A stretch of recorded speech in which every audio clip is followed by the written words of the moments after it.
the variables that I mentioned a little earlier and what they mean. So as I said, payment history and negative events will have a very significant impact on your credit score. And what it really comes down to is discipline. So you need to set a hard rule to never be late by 30 days. As you start to get into that region, your score will start to go downward. So fix those things immediately.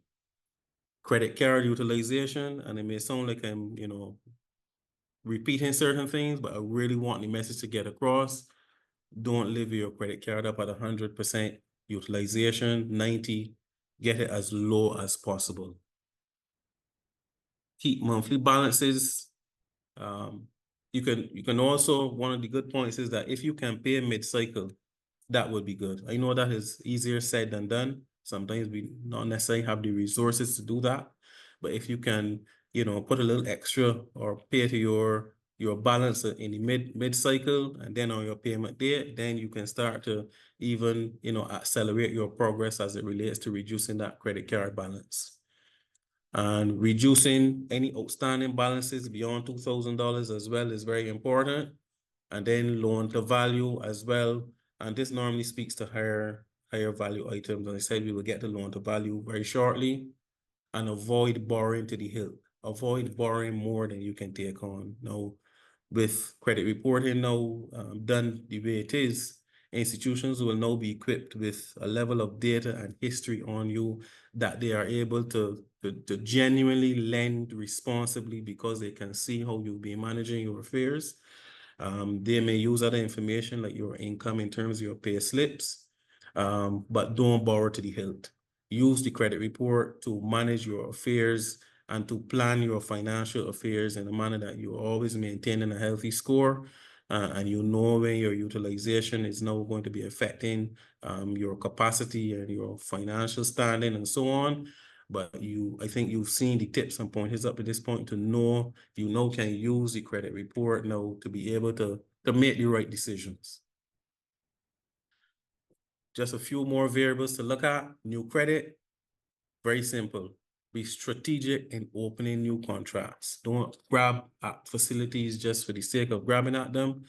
I remember just about maybe 2 years ago, maybe 3 years ago, I had 2 credit cards from my bank.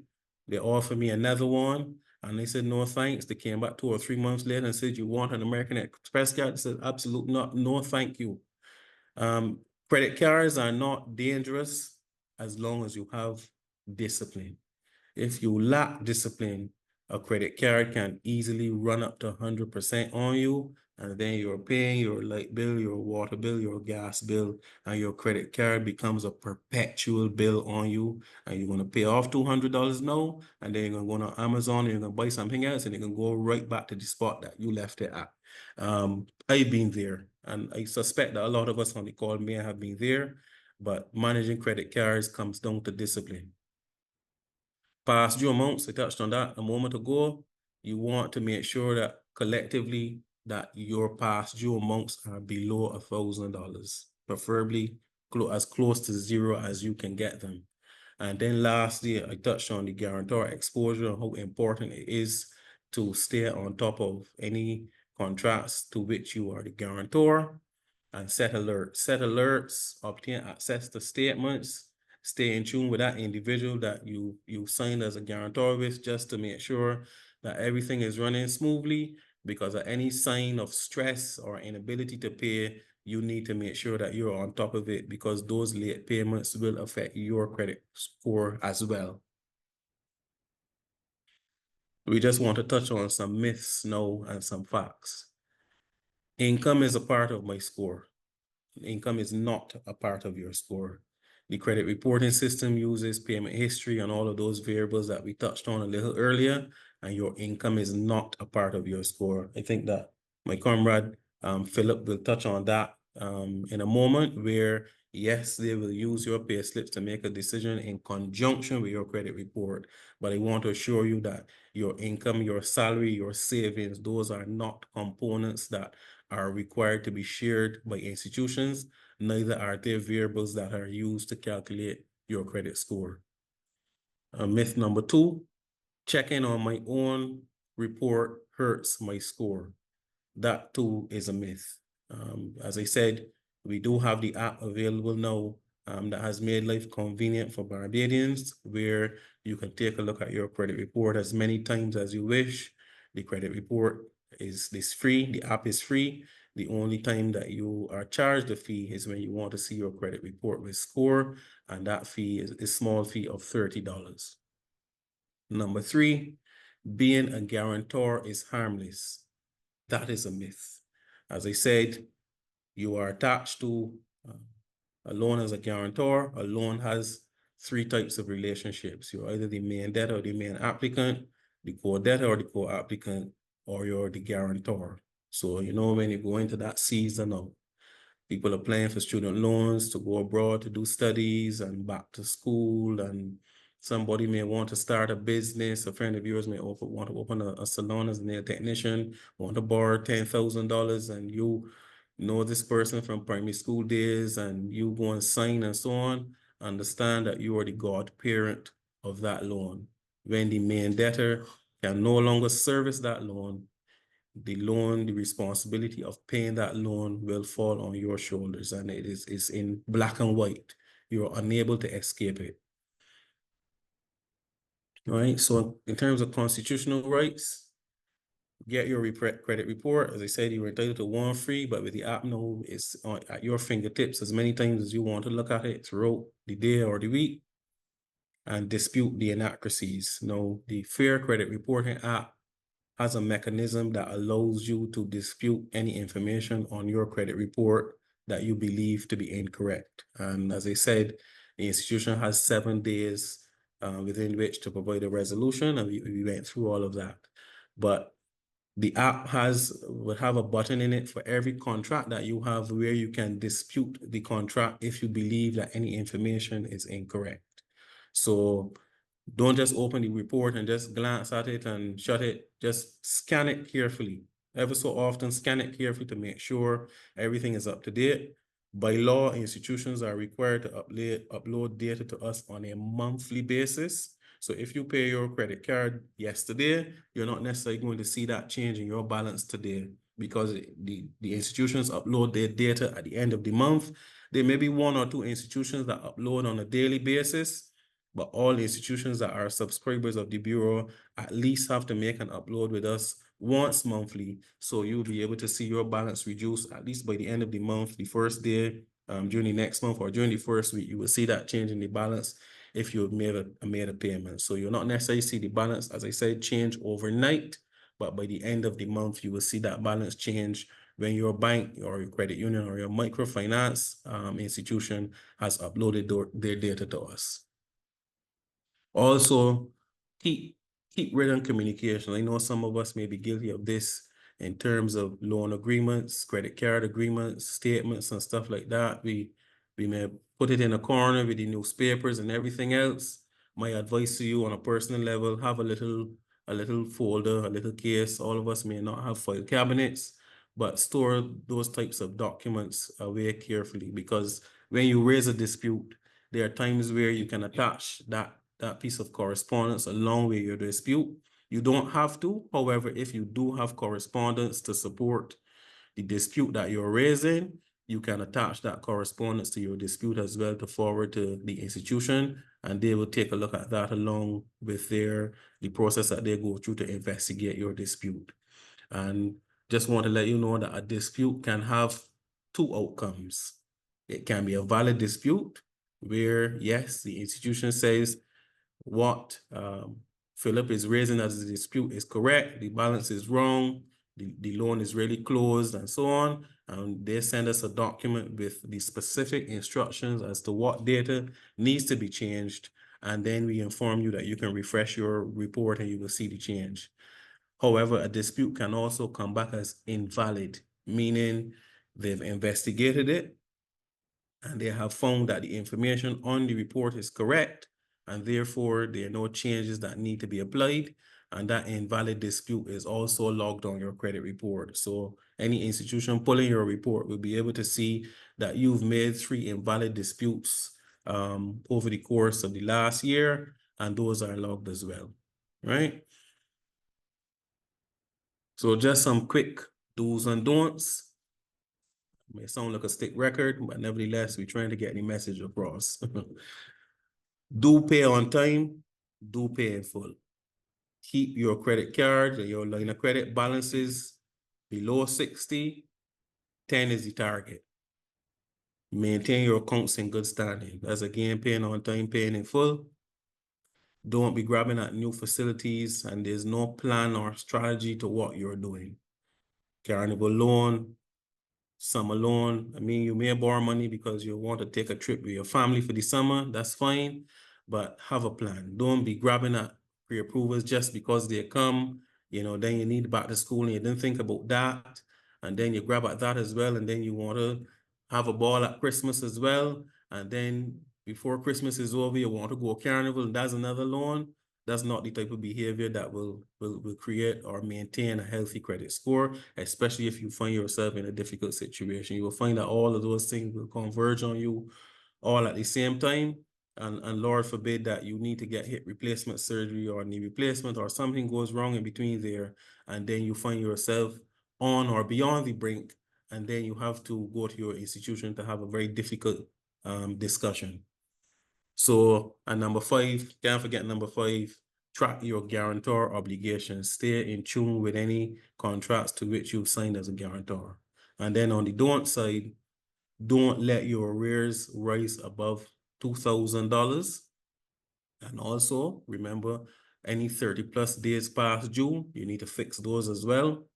And don't apply for those new credit in short period of time. And then number 3, equally important, do not ignore errors on your credit report.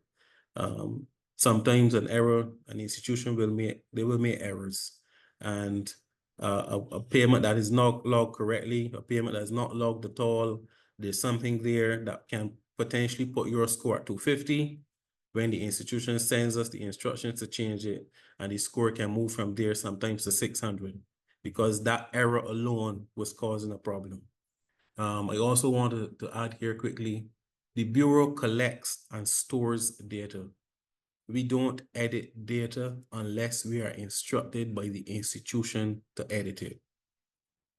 They send us a document, the dispute goes to them with all of the details, the individual, the national ID number, and it goes with the comments that you've entered into the app, and they investigate it. If you've attached any correspondence, they take a look at that as well, and they come back to us with a document. It has all of the specifics of what needs to be changed. The document is also signed by an authorized signatory, and only then does the Bureau make any adjustments to any information associated with your credit report. You cannot send correspondence directly to the Bureau and ask us to change information. The instruction has to come from the credit information provider. So lastly, in terms of what matters most, I think we've touched on all of these already, and I think the message has gotten across in terms of your payment history, the amounts you owe, in any new credit behavior, but really, folks, it comes down to discipline. A strong credit score comes down to discipline, managing your utilization, managing how you take on your credit, paying your facilities on time, and you do not want a written off contract on your credit report.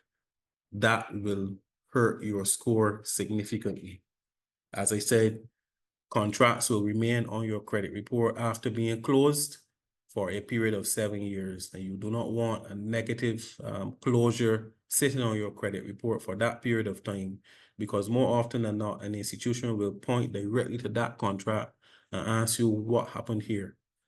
And it, as I said, it will put them in a very difficult situation. It's not a case where you can say to them, yeah, you can write it off and give me a new slate. No, it doesn't quite work like that, right? So my advice to you, when you find yourselves going into a difficult situation, before it gets too late, go and sit down and have a discussion with your institution where they can help to put a plan in place before you go too far over the brink.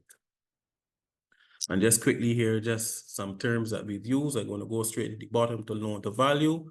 And lenders will use loan to value to compare the size of the loan to the value of the asset securing it. So you may use a piece of real estate to secure buying a car, and the loan to value is the amount that you're borrowing to buy the car divided by the value of the asset. So the lower the LTV, the less risk for the lender. So you may have a property that's worth 200,000 and you only want to borrow 60. That's the type of ratio that you want to see. If it's a higher LTV, it means that potentially, but not potentially, you will be a higher risk and possibly the loan can be denied.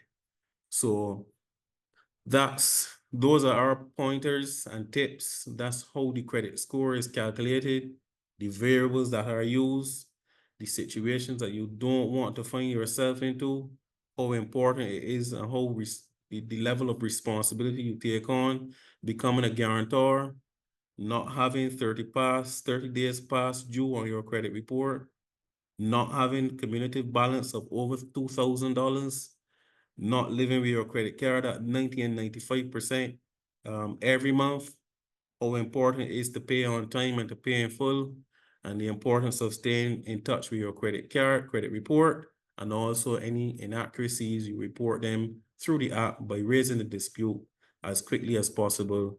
And lastly, when you feel yourself going into a difficult situation, before it becomes too late, reach out to your institution and have a discussion where they can give you some financial advice and potentially put a plan in place to help you to recover. So here ends our presentation. I hand it back over to Stacy for us to answer any questions.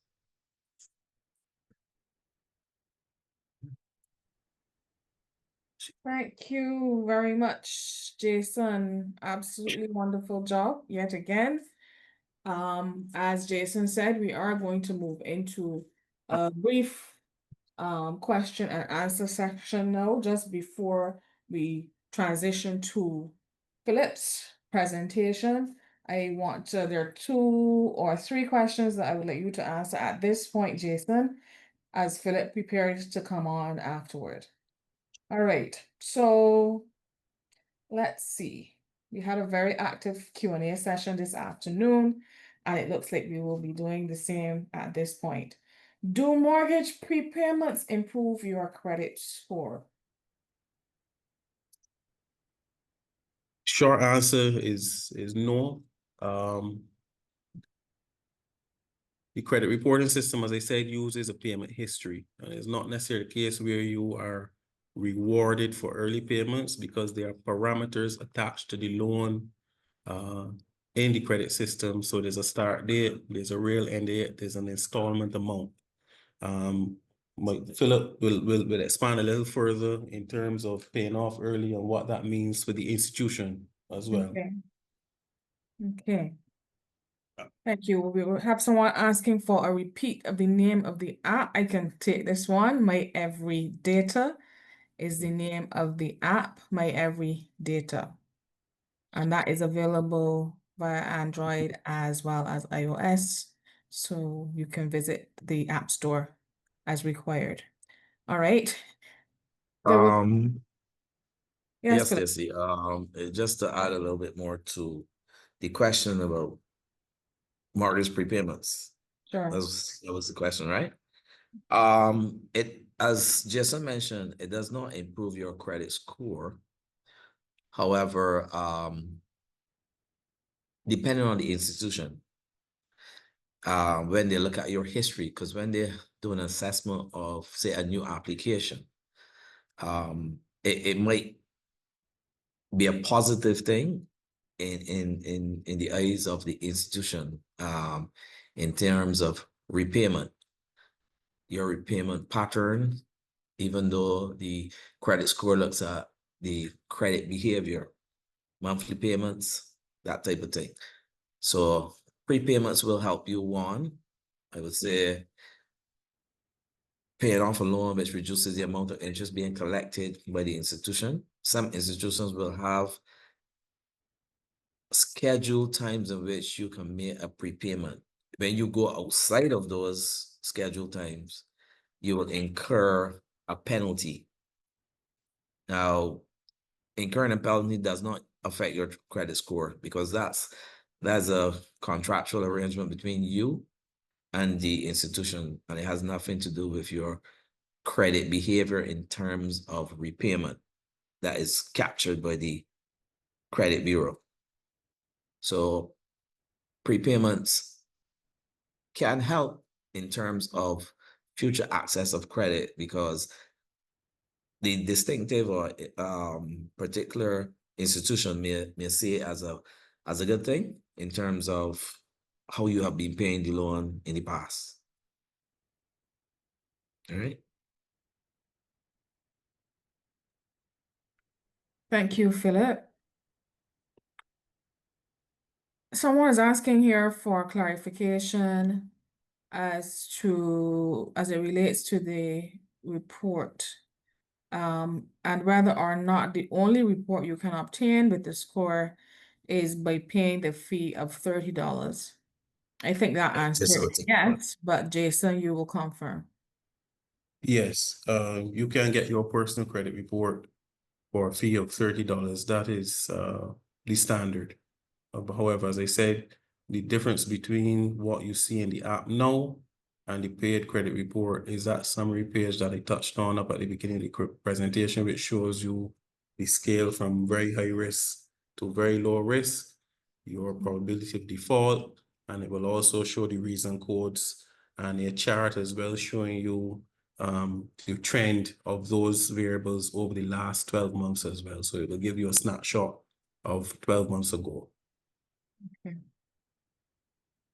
Okay, thank you, Jason. What about credit cards? Credit cards that offer you incentives to use them. Example, points, cash back. If you have high usage but pay off your balance every month, would that affect your credit score negatively? Not sick. That is something, of course, that we've looked at, and that has been adjusted because there is a behavior. You don't want to necessarily be spending several months repairing a score because you traveled last month, you spent some money, you came back, you fixed the balance, and then you have to be over 6 months trying to recover a score because it doesn't necessarily indicate that you have a bad payment history. So the short answer is no. Okay, all right. This one is more of a statement, it seems, as opposed to a question. You should get one free report with your credit score annually. After that one free report with your score, then the $30 fee should apply. I think that one is more of a statement than a question. But do you have a response for that one, Jason? Well, what I will say is that the app has made lives a lot easier in terms of being able to see your credit report as many times as you wish. As I said, there's a slight difference between the two. It is a small fee to pay. So rather than having to call our offices in the past to request a report and so on, now you can see it as many times as you wish. I think $30 is a reasonable small fee while having real-time perpetual access to your credit report at no cost as well. In my opinion, is still reasonable, but the point is taken. Unfortunately, it is not that way now. Maybe perhaps in the future, it is something that we can look at. Okay. Thank you, Jason. Now we're going to move into Philip's presentation, but before we do that, I just want you to note as well that what we've decided to do is offer 4 free credit scores, free full credit reports, sorry. We're going to be doing a draw for those those reports, sorry, after these sessions, and the winners will be notified via email. So you never know, you may have your free credit score report after all. All right, so Philip is going to share with us now some practical tips. Thank you, Stacy. Yes, practical tips from you, Philip. Okay. Now, after you've gone through the process of applying for a loan, receiving the loan, and you've reached the point where you've run into some type of difficulty and it has affected your score in a negative way, Jason would have identified a number of things you should do and things you shouldn't do. Now, when you have reached that point, my first suggestion to you would be, is to do this first thing, to reach out to the financial institution, reach out to the Public Workers Credit Union, and let them know where you are in terms, of your financial difficulty. You reach out to us to determine how best we can assist you get back on track, get your credit rating high, so that you would have the capacity to borrow going forward. Now, from experience, I know persons find it embarrassing, difficult to discuss these things. Now, here at the Public Workers Credit Union, we have a number of officers who are geared towards looking at those types of situations. And what we do right now is proactively go through those accounts that may have gone delinquent, and we start the process by reaching out so that we could start the process also of maybe arranging payment plans for you. Based on your capacity, we examine your full financial position, history, to get you where you should be. We have also established a financial education unit here at the Public Workers Credit Union. The facility is free. There is a form within our 5 locations that you need to fill out, make the connection, and we will then have one of the facilitators reach out to you to arrange a meeting, a consultation, where you would discuss your financial situation, bring you back to financial wellness. So that initial reach out you need to do. We will take you through the paces of what can happen, what cannot happen. Now, what we've also found that when those persons reach out, they have multiple credits out there. And Jason would have mentioned having so many credits out there will damage your score. So one of the processes that we'll go through is that restructuring consolidation to bring as much as possible of those loans that we can do and that you can afford to prepare into one payment, which will over time build your credit score where it should be. There is the probability of some loans that have gone that bad where they have been outsourced, for example, to bailiffs, attorneys, even to the point where we have to repossess vehicles, repossess homes. And even at that point in time, we are still there to help, because you may have lost your job in terms of mortgages with joint mortgages where one partner may have left the financial space, illness. It might even be significant medical problems. We can still help. There are options for you to pursue, because the whole idea is that our intention is to get you where you should be. All right, I don't think there's anything else except now for the questions to come. Okay, Yes, thank Lisa. you. Thank you, Philip. Yes, we do have quite a few questions waiting. This one relates to credit card utilization. It says, if I have a 95% utilization, but I clear my entire credit card balance monthly before interest is applied, does that affect my score? If you're consistently maintaining that 95% balance on your card every month, yes. The score doesn't have any interest, doesn't have a bearing on the score, because that's all part of, you know, the workings of the credit card itself. But in terms of if the system sees that the balance is